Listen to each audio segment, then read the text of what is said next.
My name is Nancy Keely. I'm with the Garden Club of Houston, and I'm going to talk to you about crinums. Crinums are one of those plants that most people call heirloom plants. It is a bulb, but it's what you could dig up, keep in the closet for 9 months, and put it back in the ground. It'll come right back up. Your grandmother has them, your mother has them, and I have them. I'm going to first start with different brands that I have in my own garden that are just real hardy, and they're handling our drought this season very well. This is an Ellen Busenki. Here's a picture. She has a long, sort of a curly leaf. She doesn't die back in the winter. She looks great all year, green leaves all year round, and she blooms in the early spring.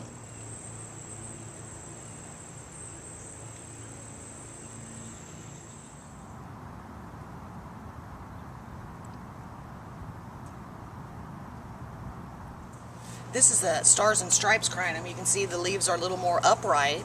It is actually blooming now, but it also blooms. This year bloomed right on July 4th for me, and it's blooming again now in September. This one does tend to die back, especially when they're younger bulb. It'll die back in the winter, but as you can see, it came right back up, and all its little babies came up. So we're doing good on this plant. It's just all crinums are real hardy, one of those plants that everybody says is very hard to kill. So if you kill it, we need to talk to somebody.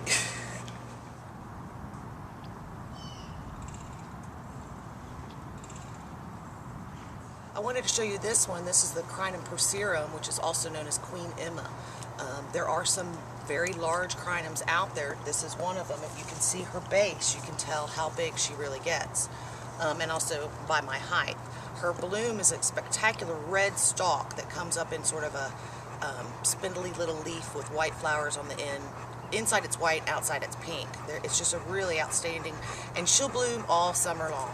She's one that just all of a sudden she'll sprout one and you're like, where'd that come from? So it's always sort of a surprise. It's really fun.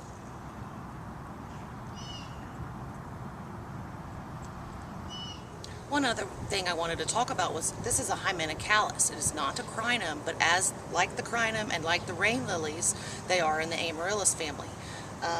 What I love about this, it's got this glossy, waxy leaf. And it's upright.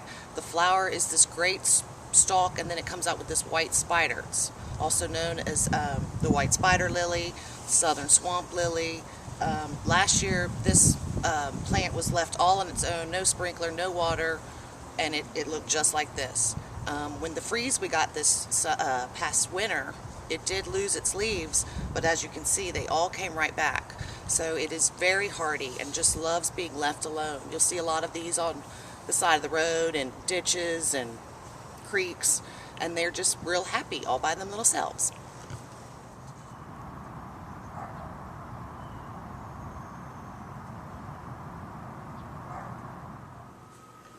This is a J.C. Harvey.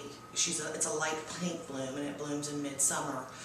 What I want to show you is how big she can get. As you can see, her bulb is very large size, and she's had lots of pups. I actually planted this from a pup that was probably, if I can get one off for you, I'll show you in just a second how you just pull apart your bulbs to plant them. That's how you do propagate most of these crinums, because most of them I've showed you are hybrids. They do not seed, but they do propagate them, and as you can see, this one has propagated a lot. This one is about 3 or 4 years old. He propagated first all these pups before it bloomed. A lot of the other ones will bloom and are slower to make pups, but J.C. Harvey is one that likes to make pups right off the bat. So I'm going to pull apart some of these so you can see how to propagate, and you see how large she's gotten in 3 years. He's probably not going to get much larger, but as you can see, you just get some of this dirt loose, and you're just going to pull apart the bulb that has roots attached as well. So see, as you pull apart, this is its basal plate with roots, so it's ready to go. You just plant this, and you'll have this size bulb in about 3 years. and see how many she's got.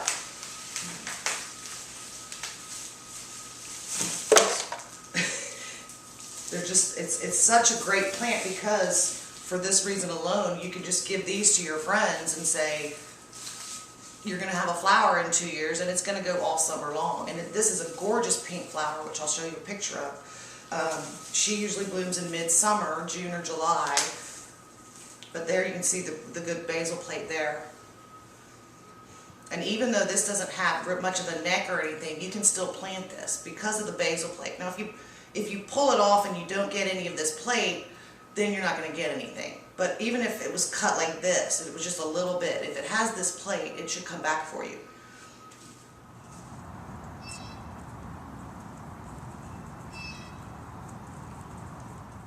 I wanted to talk about rain lilies as well. Just like the Hymenacalis I spoke of earlier, the rain lilies are also in the Amaryllis family. And like the Crinums, you can just pull their pups apart and pull them off the plant. This is Zephyranthus reginae. She's blooming right now, but she's been blooming for me all summer. And the whole thing about a rain lily is it rains and then they come up with blooms.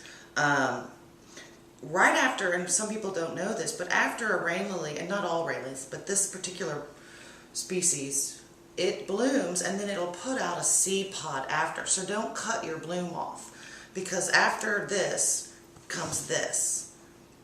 And once it opens up, you can just pluck off the head and you'll have all these little seeds.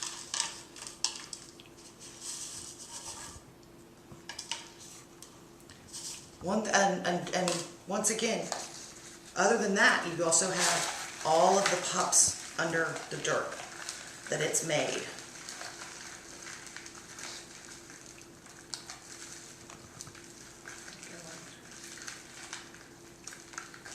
Well, these are big bulbs with not very many pups yet.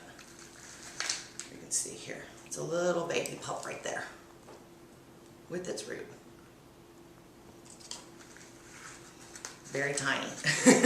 But you'll see they're just real fun to have, and especially when it rains, and they'll come up. And we had a tiny bit of rain last Saturday when got some blooms just out of that, where they didn't even get a good soaking. It was just the atmosphere or whatever makes them do it happened that day.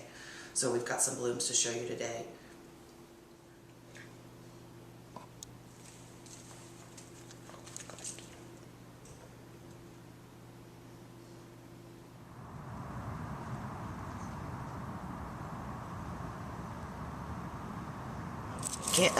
Citrina. It is also a yellow, but it's a much darker yellow.